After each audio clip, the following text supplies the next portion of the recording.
Welcome back to another Patreon episode. And if you would have asked me what my favourite Flash game of all time is, it's quite difficult. There's lots of great contenders, but definitely on my top 5 would be Age of War. It is a fantastic game, and today I thought we'd have a go at recreating a good chunk of the mechanics from that game. So let's get started. First thing, we've got a blank construct page, and we're going to start by changing the size of this. So we actually want to halve the height and just do divide by 2. And then for the width, we can pick any width for this. I actually think this size is near enough there. I might change this to 2500, give us a bit more space. And the first thing I'm going to add to this is we're going to add some ground. So I'm just going to insert a new object. I'm going to go down to sprites and I'm going to call this ground. Click anywhere. And for this, I'm going to go for just a really simple prototype today. So I'm going to fill this in green. Press the escape button, and I'm just going to get this to go across my whole level. Now, you'll see for most of the sprites today, I'm going to use block sprites to represent the game mechanics. However, obviously you can spend a lot longer and make something far more detailed for this. And for my background, I'm going to go to layer 0, and just change the background to a nice blue sky. That'll do, perfect. So first thing I'm going to work on is the camera for this game. The camera is really simple. You press the left arrow key, you move left. You press the right arrow key, you move right. That's all it needs to do. So a camera system that I use quite a lot is I'm going to create a sprite called camera. When I make my camera, I like to resize it to be the size of the viewport. So 854 by 480. And then I want to come up with just a really simple camera design. So this is my really simple camera design. You won't see it in the game, but again, you'll see it in the layout, and it just makes it really clear that this is a camera. So this can go on its own layer. This can go on the main background layer. It really doesn't matter where you put it, but I do like to drop the opacity down by quite a bit. So when I'm testing it, I can still see where it is, but it's not getting massively in the way. In terms of behaviors on this, let's add them while we're here because they're really simple. There's a few we need to add. So the first one is scroll to, because we want the game to follow the camera. Next one we're going to add is bound to layout, so it cannot leave the layout. And then the final one that we're going to add is we're going to add the 8 directions behavior. Now on the 8 directions, we're also going to change a few of the properties. So the first one, instead of 8 directions, we're going to just change it to left and right only. This one shouldn't matter if you forget it because it's still bound to layout and it still takes up the whole size of our level height-wise. But always good to add it in properly. We're going to set angle to no. Again, this one shouldn't matter, but we'll put it on just to be safe. And then we've got these three. These are probably the most important three that we care about. Max speed is how fast the camera is moving. So I'm going to set this to 400, but we can play around with these numbers. And then the acceleration and deceleration, I just like to put an absurd number for both of these, because I want the camera to move at the same pace and slow down at the same pace. But you might want it that when you're holding the key, the longer you hold the key, the faster the camera gets. So that is down to your preference. And then the final setting we need to change is just at the very bottom, and it is initially visible and enable collisions. We don't want collisions to be on because we're going to use the solid behavior quite a lot, and we don't want that to stop our camera. So that's a really simple camera setup all ready to go. Now I've just added some clouds that I'm going to put in really quickly. Now this is not something that is a big feature for the game, but in order to test the camera, you kind of want some other objects in so we can clearly see the camera moving. But we should have our camera ready to go. So I can use the left key and the right key to move around the map, and I can view each side of the battlefield. And this is a fairly good size. I'd maybe say it's a little bit long for the original Age of War, but we've got our basic system in place. With that done, let's move on to the game itself. So we're going to need to insert a brand new object. Scroll down, we're going to grab a sprite, and I'm going to have 2 teams for this. Now I'm going to use the colors blue and yellow, and they're kind of weird colors to use. I was going to originally use blue and red, but I want to use red for a hit effect.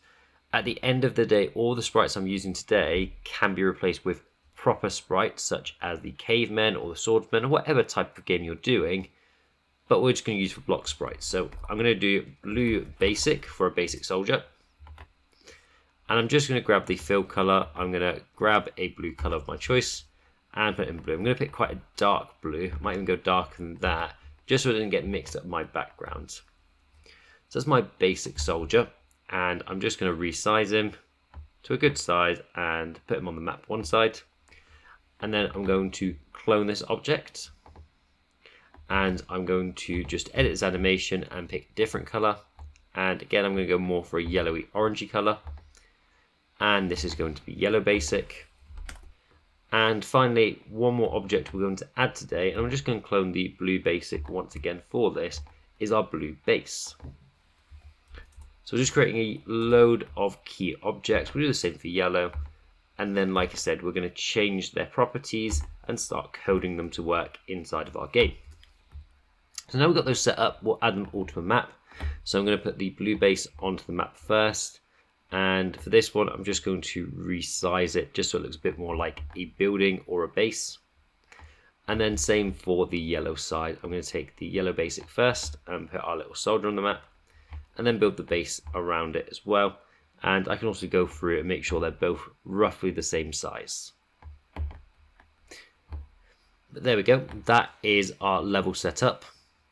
Now the next thing we have to do is worry about the behaviors. And we're going to cheat a little bit of the behaviors and make use of a family, because we want all of our troops to basically do the same thing. We want them to walk either left or right. When they get near an enemy, they need to attack. So the first thing I'm going to do is actually create a folder, and I'm just going to call it troops. And all those objects I've just created, just holding control, and I'm going to put them into the troops folder, just so they're a bit more out of the way. And then I'm going to go to my families and add a new family and put all those same objects there. Now you might be wondering why we're putting in bases into the same folder or same family as troops that are going to be moving, but our bases are kind of doing the same thing. They need to take damage. They can have the ability to attack if we add a turret to them. The only thing they're not doing is moving, and that's an easy thing that we can just turn off for the bases.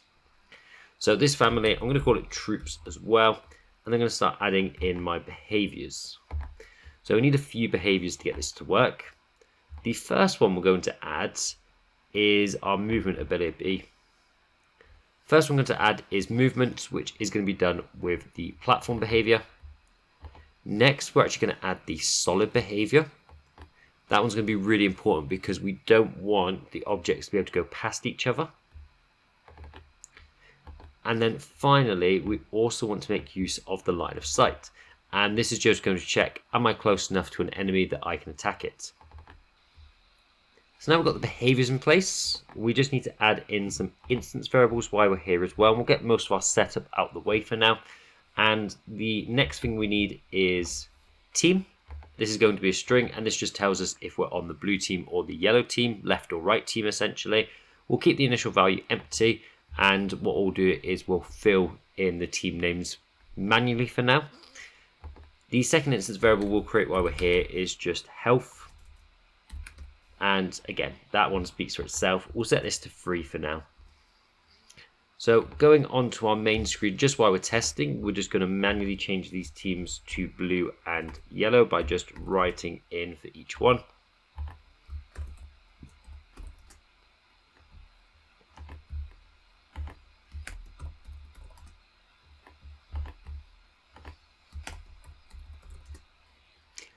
And that's all set up. We're now able to go to our event sheet.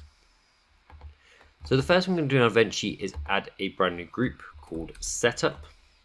And this is just to set up some default variables. So I'm going to go to an on start of layout, and there's a few things I want to do. So first of all, I want to do my bases first. So I'm going to go to blue base, go down to the platform behavior and do set enabled. I'm going to disable it.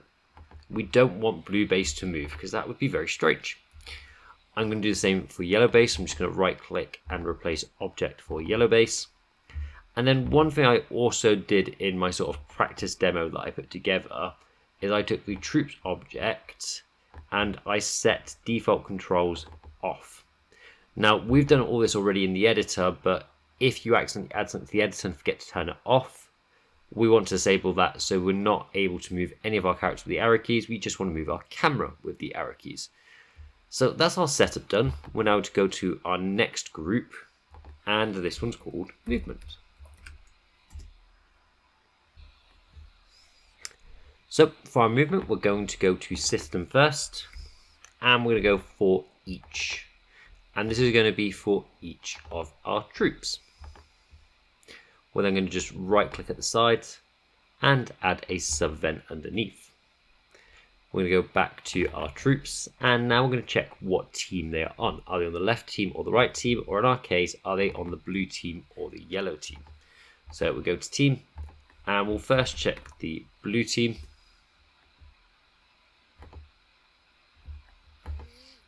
And if they're on the blue team, we're just going to do troops. Scroll down to simulate control, and we're going to get them to move to the right. And you can probably guess what we're going to do now. We're going to copy and paste this and change any mention of blue to yellow and make them move left.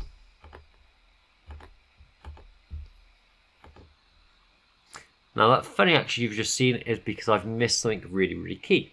We've got the platform behavior on, but we haven't got a solid platform. Construct basics forgotten. But that's fine. We can just go in and add in our solid floor. Let's do another test. So now you can see our platform guy moving. They touch in the center, and that's where our game stops at the moment. We probably make their speed a little bit slower, but now let's worry about attacking instead, because attacking comes with a few issues that we need to deal with.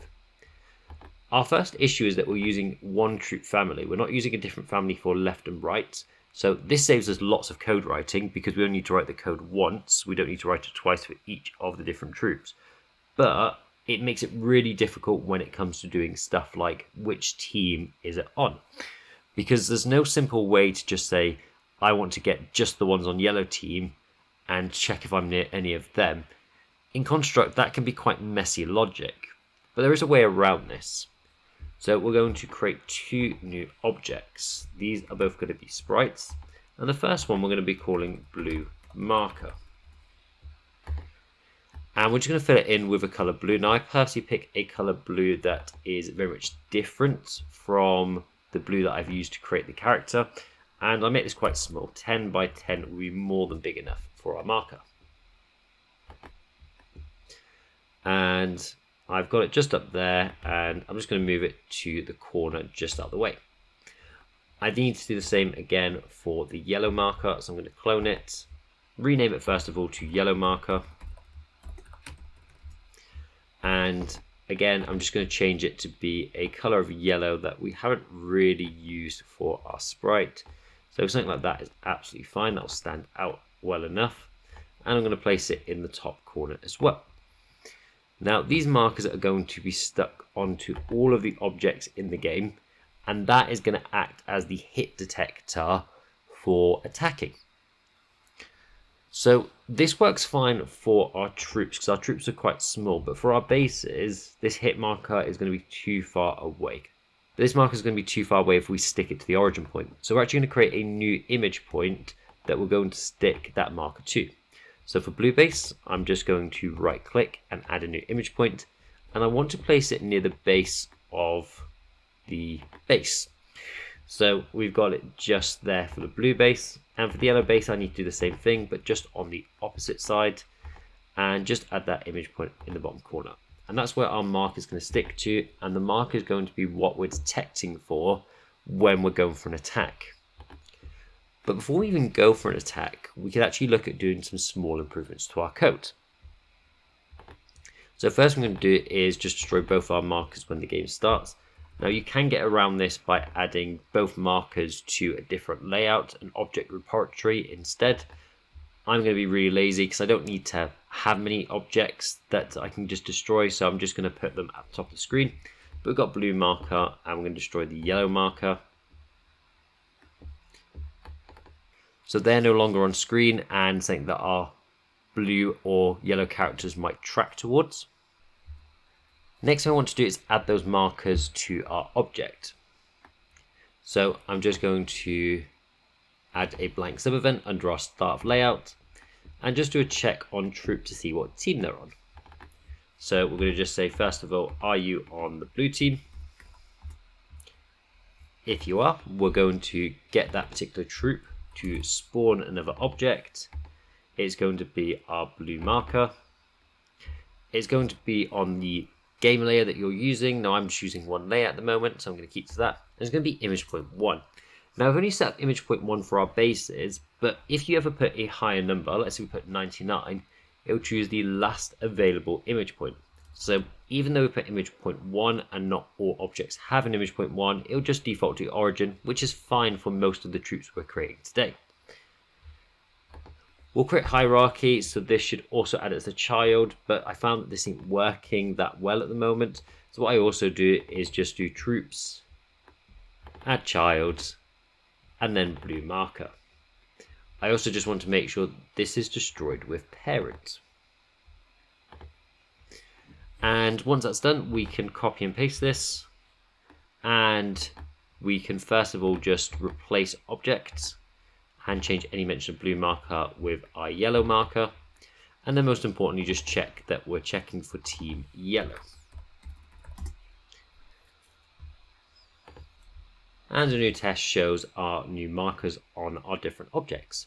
At the moment it's not doing anything, but again we'll do some fixes, and you can see it on our base as well. So before we start attacking, let's do some small improvements to our movement system. We're going to right click and add another condition to team blue. And I'm going to say if troops has line of sight of objects, and that object is going to be the yellow marker.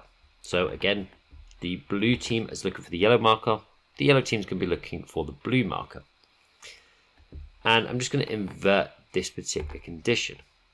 And so you're only moving if you can't see a yellow marker. The moment that you see a yellow marker, it means there's an enemy in range, you're going to stop and you're going to attack them. This means our troops won't be touching each other, which is really, really good. I'm then going to just copy and paste this, and I tried using else and all sorts for this, but this was the only way I can get this working. I'm going to just re-invert this.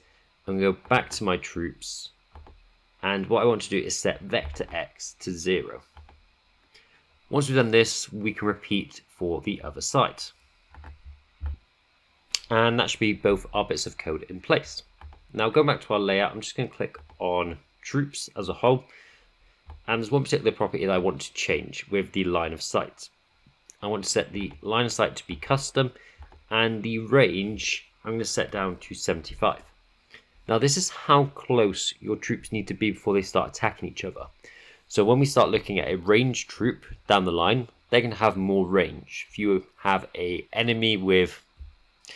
troop that has a spear, again, you might choose to give them slightly more range. And that obviously gives them a slight advantage in the fight as well. So there's our two troops moving, and as they get near each other, they stop. They're now in attack range, and they'll begin attacking. So this is what the markers are doing. They're allowing us to detect where the different troops are, even though they're all part of the troop family. Let's get attacking working. So, just as before, we're going to create a brand new group, and we'll call it attacking. Now, in order to attack, there's two different approaches. We can go to system, and we can say every X second, say every 1 second, you can perform an attack. So this is sort of setting the pace of the game about how quickly the troops attack. I want to do something slightly different, and feel free to just ignore this step completely and go back to every X seconds if you prefer. I'm going to compare two variables, and I'm going to say if time %2 equals 0, and your troop, if we scroll down and we compare instance variables, is on the blue team, then you can attack. Now before I explain what this does, we are missing just one more condition for this, which is trigger once while true. And this essentially is checking that the timer that runs in the background of all games made in construct, if you divide that number by 2, is there no remainder? And we can do the exact same thing for yellow team, but just change this to 1 and said is a remainder of 1. This is essentially a odd number checker. So this one checks if the timer is an even number. This one checks if the timer is an odd number. And this little simple bit of code means that the blue team would attack first, then the yellow team, then the blue team, and they take turns, almost like a little bit of a turn-based system. And I found this works much better because if we set it just to be 1 second, both troops meet in the middle, they attack themselves 3 times, they both die, the game moves on. With this time, someone will always have an advantage.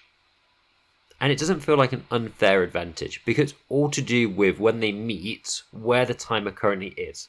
So sometimes yellow might win out, sometimes blue might win out. So it doesn't feel unfair. When we test it, our 2 troops are in a set position, the same distance away, so the same troop should win each time. But going forward, when we spawn new troops, it's down to actually when you spawn the troop and when they meet in the middle. So I really like this as a slight change. Feel free to go back to X every second if you want the troops to attack at the same time. But moving on, we're going to leave this bit just for now because we're going to add a function that we're going to put in this place. But we first need to create the function. So this is going to be actually a custom action, and it's going to be for all troops to have, and it is going to be called attack. So first thing we're going to do is we're going to add a blank sub-event. And we're just going to check what team that particular troop is on that is ready to attack. Again, you're going to get used to writing this out a fair bit. So we're going to check if they're on blue team first. And then we're going to add another sub-event underneath. And we're just going to check if that particular troop has line of sight. So has line of sight of object. And this is going to be the yellow marker. So can they see that particular yellow marker? So now we've done line of sight checks. This will return any yellow markers that are in that range. So we're going to add in a blank sub event, and we're going to make use of a really useful action called pick all. So this is going to be for all troops. So when we run the attack code, it only refers to the troop that ran it. So anytime you see the word troops mentioned, it's referring to that one troop that is attacking. And we need to actually refer to all troops in the level to try and narrow it back down to the one that's being hit. So pick all now means that any mention of troops is now mentioning all troops. So now I can add just one more condition to this, to our yellow marker. And there's this fantastic option called pick parent. And I can pick the troop that belongs to that yellow marker. So this is quite a lot of code just for attacking, but essentially I've checked for markers that are in line of sight, I've picked the nearest, I've then reselect all troops, and then I've narrowed it back down to the troop that it just has that particular parent. Finally, we can add our action, which we're just going to say troop. We're going to scroll down, we're going to subtract from health by 1.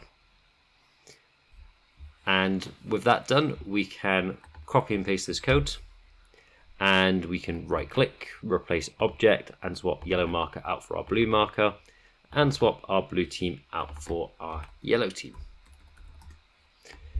And we obviously just want to check if the troop is dead, so we're just going to say troop, compare instance variable, if health equals 0, then destroy it.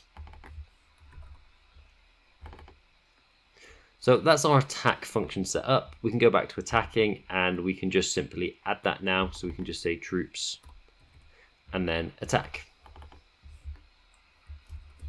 And copy that for each site. Now I've done some testing on this code to sort of show you in the video what happens, but there's some small inconsistencies, and after playing around, it's to do with these 2 lines of code. I'm not sure why we're getting so much inconsistency with this line of code, but I have found a fix. We're just going to write at the start round, and this just makes sure that this is more accurate and doesn't cause any issues. But now the 2 enemies should attack each other. So now if we run our actual video test, you can see the 2 enemies meeting in the middle. Don't worry about my sort of debug text to try and get this working. They'll take turns attacking each other until one of them eventually dies, and then they'll move on. Now, the attacking is really dull, really boring, and hard to follow. So we're going to try and work on that system next. So first of all, I'm just going to make sure my attack is under my attacking code so I can hide all of the attacking logic. And I'm going to create a brand new group called hit. And this is going to deal with all of my damage. So I'll move health equals 0 to there as well. And we're going to add a new custom action to our troops called hit. And this is going to control what happens when our particular enemy gets hit. Now this is going to take a parameter and it's going to be called damage, and this gives us a bit more control over how much damage certain moves may do. So if it is a ranger, they might actually deal slightly less damage than a swordsman, and if you get more powerful enemies, they can deal even more damage. So first thing I'm going to do is add an action, take our troop, and we're just going to subtract from health by damage. Now so we can visualize damage a bit better, we're going to add an action, troop, and we're going to use this set color option. I'm going to change the first value to 255, which is red, which is the other reason why I didn't do red versus blue, because I want red to be a damage color instead. We're then just going to have a short pause, so if we just do every X seconds. Next we're going to have a small pause, so if we just use the wait command, and I'm just going to set this to 0.1 seconds, and then I'm going to set my color back to default, and the way that I do that is by using 100 in every slot. It seems to set it back to default in construct. There's no clear way on how you're supposed to set it back to default, but this works, so I'll stick with it. And then finally we're going to go back to our attacking code, and I can get rid of my debug text now, but instead of subtracting 1 from health, we're going to go down to our troops and use the new hit function. And we'll set the damage still to 1, but obviously this can be customized a bit later. And now let's look at the difference that just a little bit of code makes. So our two enemies meet in the middle, and they take in turns hitting each other, they flash red, and then one gets destroyed and it moves along. Now the good thing is if our yellow person keeps moving to the end where our base is, we can see our base starting to take damage as well before it's eventually destroyed by our yellow troop. So our base has already got its logic in place. Now the thing that surprised me slightly with this is that our base didn't attack back, and this is mainly just because its line of sight is really poor. So what we could do is we can set up different line of sights for our base so it can attack back once you buy an item, but at the moment we'll leave that just where it is. So now we've got the basics in place, let's see if we can add in a brand new troop. And I want this to be a ranged troop, one that can fire rocks at our enemy. So I'm going to take my blue basic, I'm going to clone it, and I'm just going to rename it to Blue Ranger. And just like before, we'll do the same and we'll clone and we'll have a Yellow Ranger as well. So we've got our two objects, and what we'll do is we'll make them the star of the show and we'll put them in front. Again, we will add a short shop system so we can actually buy these with the shop. And then the final thing we need is we need an object for them to house. So I'm going to go to sprite and I'm going to create a rock for them to throw. So for my rock, I'm going to keep it really simple for today's video. I'm going to do a big grey circle. I'm just going to take my big grey circle, put it in the screen, crop it. I'm going to resize it down to about 20 by 20, which should be more than big enough to fit in our game.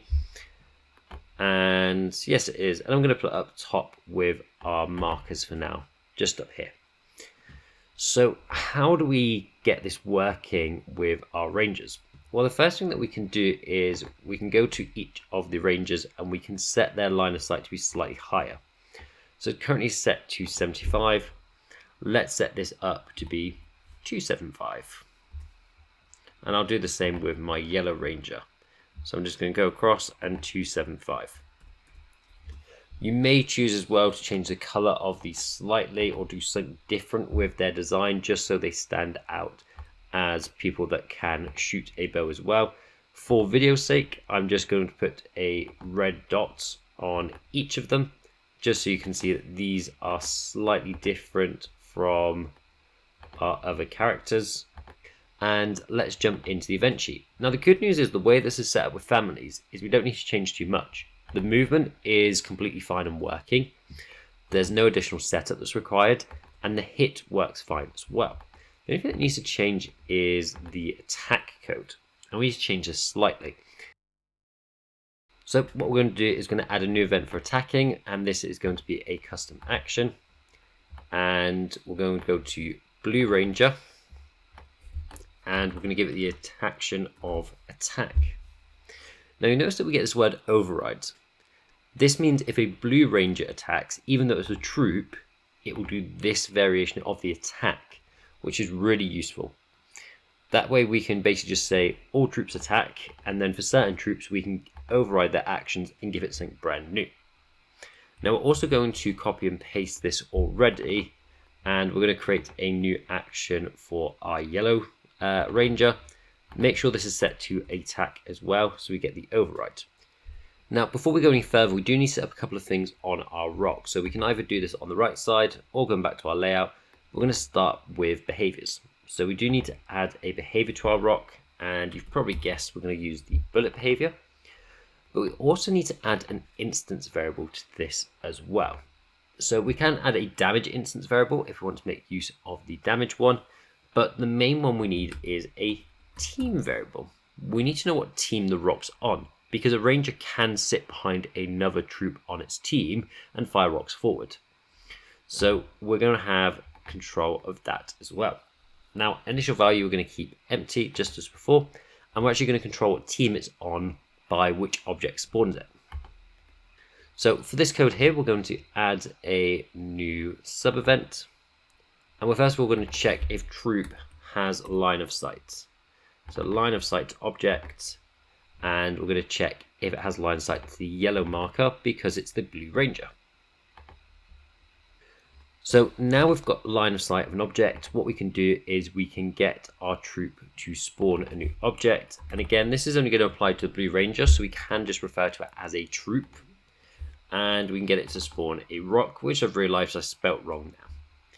You can decide a custom image point for this. Just remember that image point 1 is reserved for the markers. So I would use image point 2 if you want a custom one for that. For mine, it doesn't matter because I'm not adding any extra. So that's it for getting the Blue Ranger to attack. Yellow Ranger, very, very slightly different. So the obvious one is just changing the yellow marker to the blue marker to check if it's got line of sight on that instead. The other one is to do the bullet behavior. We now need to get our rock to face the other way. By default, rocks or any projectiles will go to the right. So we're just going to set angle, and we're just going to take the rock.angle plus 180. So it'll be facing in the opposite direction. The final thing that I've actually just remembered that we've missed on the rock, which we set up a brand new variable for, is the team. So let's do that really quickly. We're just going to go to rock, set value of team, and this is going to be troops.team. Now we could just put yellow because it's the Yellow Ranger. We could do yellow ranger.team. By doing troops, it just means I can be really lazy and do that. So that is our code set up for a ranger. The final thing we're missing then is actually the rock hitting an enemy. So we could actually put this under the hit code or the attacking code. It doesn't really matter. It is an attack, but it is hitting somebody. I'll keep it together with the attack for now, but you can decide when you tidy up your code. You might even want a projectile section altogether. But we can say if troops is overlapping another object, and that is a rock. And again, you could set up a projectile family if you've got multiple projectiles. We'll just stick to one for today. And then we add another condition and we say troops. And we want to compare instance variable, and we want to compare team and see if it is equal to rock.team. Now you can do not equals here. I prefer to invert because I think it's just easier to see from a distance. So I'm going to say if the teams are not the same, then because we've already got a function for it, we can go to troops.hit, and then again I'll set this to just 1 damage, which will handle our enemies changing color. And then obviously we want to take our rock and destroy it, so it can only hit one enemy. I've not tested this code, so let me do some tests. If there's any bug fixes, we'll fix them, and then we'll do a proper test together. So, as suspected, there was some issues with trying to get this work, the main one being me being lazy using troop. So when you use these custom actions, and when I call Blue Ranger, it refers to that one instance of Blue Ranger. However, it still refers to all instances of troop. So this works fine for when you call troop action, because it just refers to that one instance of troop, no matter if it's a ranger, a basic soldier, or a base. Doesn't work the same the other way around. So really easy fix for this. We're just going to replace objects. So any mention of troops is going to be our Blue Ranger and vice versa. And that is it all fixed. So now we can actually do a test of this. Or I put yellow basic. Let's just change that to yellow ranger. And we can do a test. And for my test, what I've got is I'm going to add in a second troop. And I want a blue basic in as well. And he's going to sit in front of our archer, so we can kind of see how that would interact. So you can see they both move. And we can see the ranger sits from a distance, and quite quickly they will deal with the enemy. The rock will keep flying and hit the base. And just a couple more swings to the base is destroyed, and our troops go off the screen. Now, I'm not too bothered about them going off the screen, because we can just put a big victory screen at this stage. But now we've got the basics in for a game. We've got two different troops that can attack our enemy. We now need to get some spawning working, which means we need a way to spawn enemies ourselves, and our enemy needs a way to spawn enemies. So let's start by creating a really simple HUD system. So I'm going to lock layer 0. I'm going to insert layer above and call it HUD. And I'm just going to change the parallax to be 0 by 0. Now, anything that we put sort of where the camera is will always remain on screen.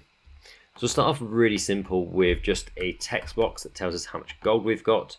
And then we can just add gold over time, plus extra gold if you take out an enemy. So I can go up to here and add my text box. I can write in some really basic text, so gold 999.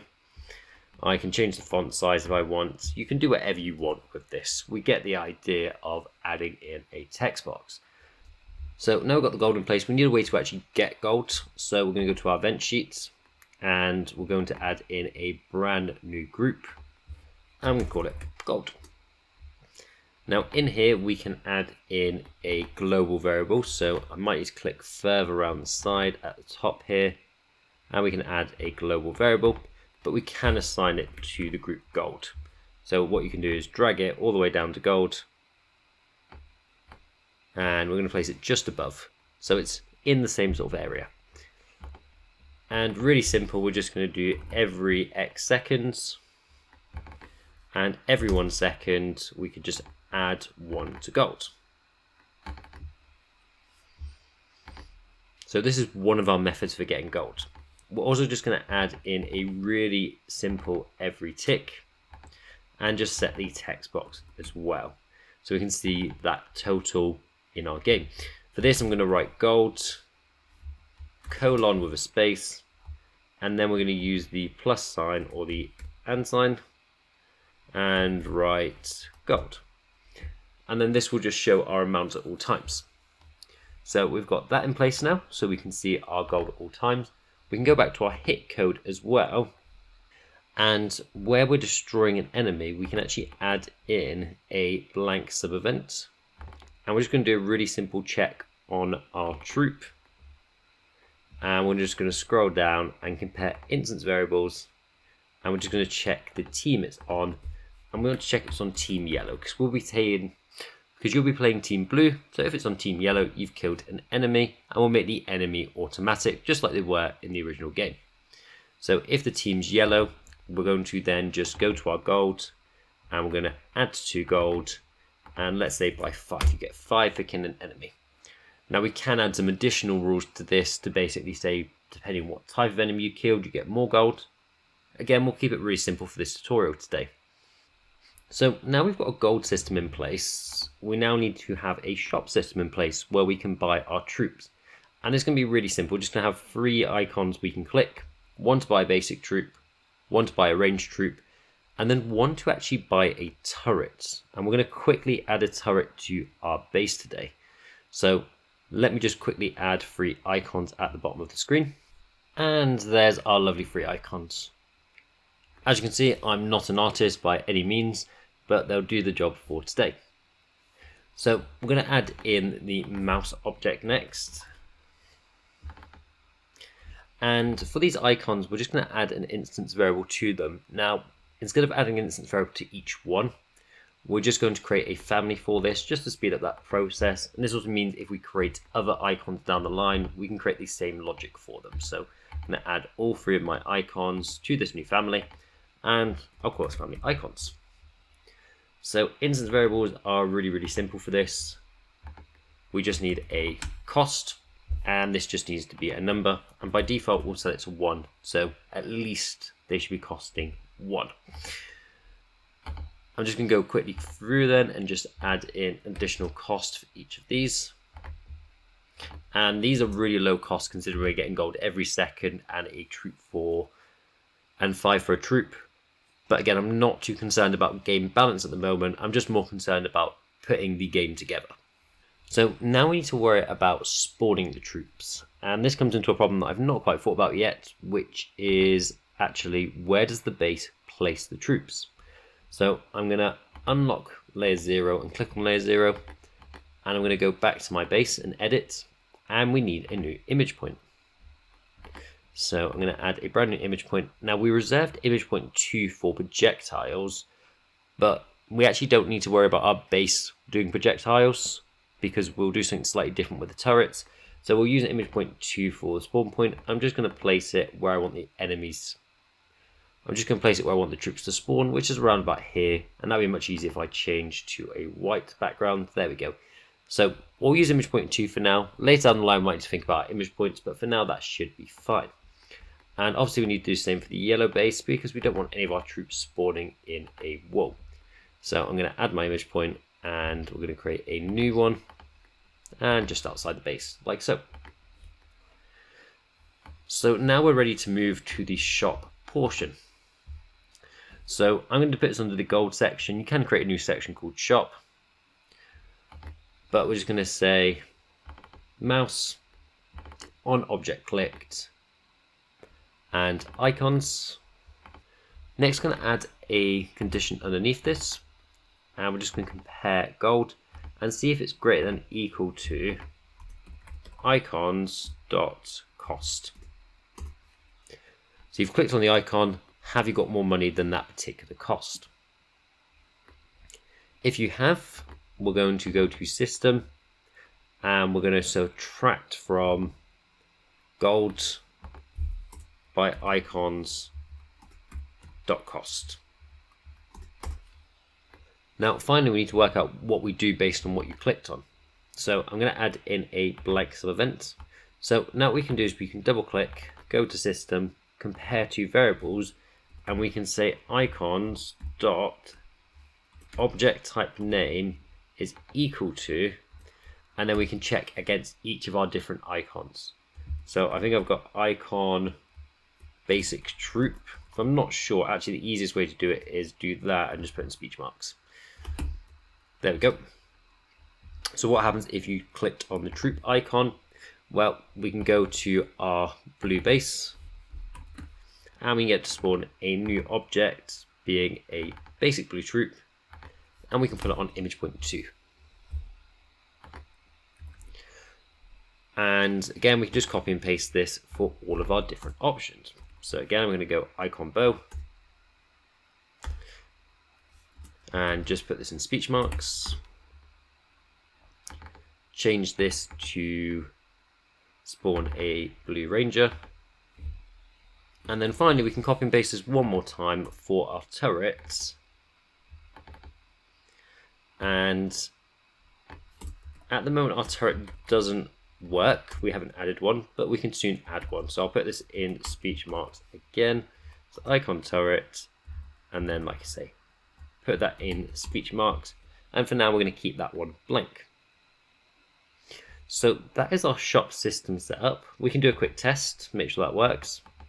And you can see that I can't buy a ranger at the moment. Now I can. and they'll start coming out, and I should win this fairly quickly. So our gold system works. You can see our gold went up massively because we've just destroyed the enemy base. So finally, let's finish off with a turret today. And before we add the turret, actually, I've just thought we should probably get the enemy logic working really quickly. So I'm just going to add a group in really quickly called enemy logic. And this is going to be the world's boringest enemy AI, so I do apologize. But we're just going to go into every X seconds. We're going to do random. And then we're going to pick a rough spawn time, say 2 to 6 seconds, maybe 2 to 5 seconds. You might want to adjust this to be a slightly smaller number, but how often can they spawn objects? I'm going to add an action, system, and then we want to create object by name. And we're going to use a function called choose. And this allows us to basically select objects from a list. Now we're going to create the list inside this line of code here instead of having a dedicated separate list for that. But what we want is we want to have yellow basic. And again, this will take in speech marks, so we'll just put speech marks around it. And then on the other side, we're going to have yellow ranger. Now, what we can also do if we want to change the probability slightly is we can have multiple yellow basics in this list. And what this will allow for is the opportunity for this to come up slightly more often than a ranger who is far more powerful as a troop option. So by adding in just a couple of extra yellow basics, it's now only a 1 in 4 chance a yellow ranger will spawn. In terms of spawn points, we're going to take the yellow base dot image point x, and in brackets put 2, and the exact same thing for y. And that's just our really basic enemy set up. So finally, the turret then. So first thing we need to do is we need to make a turret. So if we go to sprites and we call it turret, and let me make a fantastic masterpiece as you've seen this whole video. So here's my amazing turret. Now, one thing we need to keep in mind with our turret is the barrel of the turret should face to the right. And we need to create a separate image point away from the origin where the projectile is going to fire. And I'm going to use rocks for this because my rock logic's already set up, but you can use whatever you like. As for the origin, just make sure that is a center to the circle that you want, the bit that's going to spin as you possibly can. I might even be able to get to move mine across a little bit more. And then we're going to place it roughly where we want it to be on the base. Just like so. And we are going to destroy it on the start of layout. So we'll talk about that in just a bit. So final thing we need to do with the turret is give it the turret behavior. And then you can choose any of the other properties, such as range, rate of fire, rotate speed. Finally, on this screen, we're just going to go to our base and we're going to add in one final image point. And this is going to be the image point of where the turret spawns. So obviously making your base an actual base and making your base an actual image, you can get this much more accurate, or even just using the right size in the editor, because this is set to 250 by 250 and my base is definitely not 250 by 250. But again, better game design principles can be used there. I'm just using just a quick prototype design. So finally in the editor then, what we can do is we can just have that when you click on the icon turret, we can take our blue base once again and we can spawn another object being our turret. And this time it's going to be at image point 3, I believe we set this one up to be.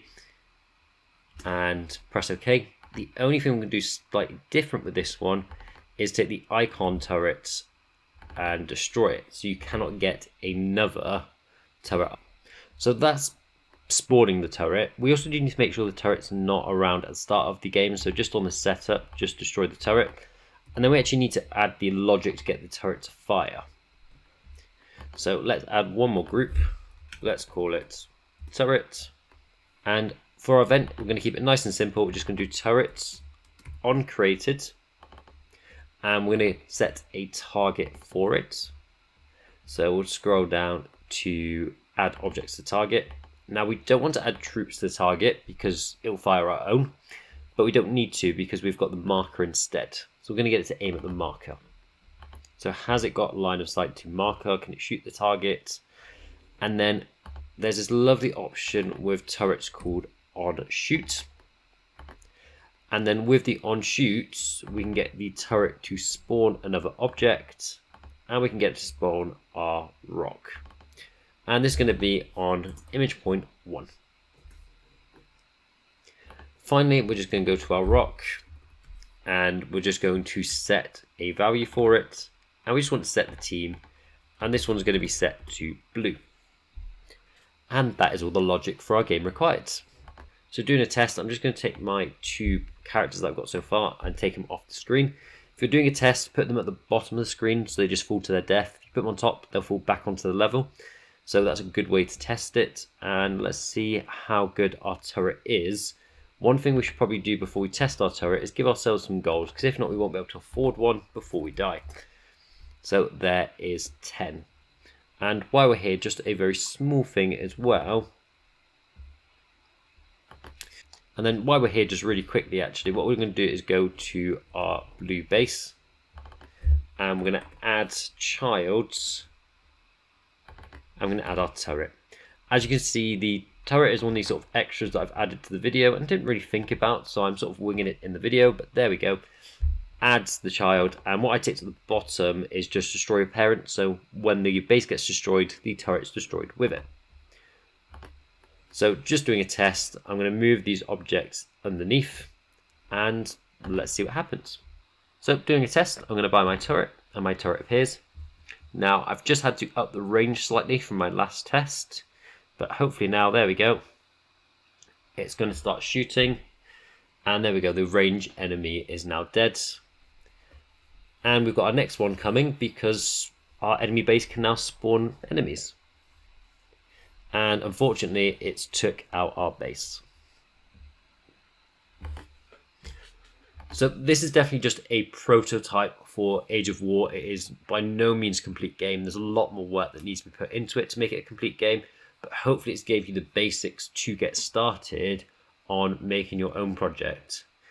I've really enjoyed this a lot, and again, it's one of my favourite games. So would you want to see a Patreon episode part 2? Or would you want to see something completely different for next month's content? Let me know on the Patreon comments, and thank you for watching. I'll put this code in the description, and I'll see you in the next video.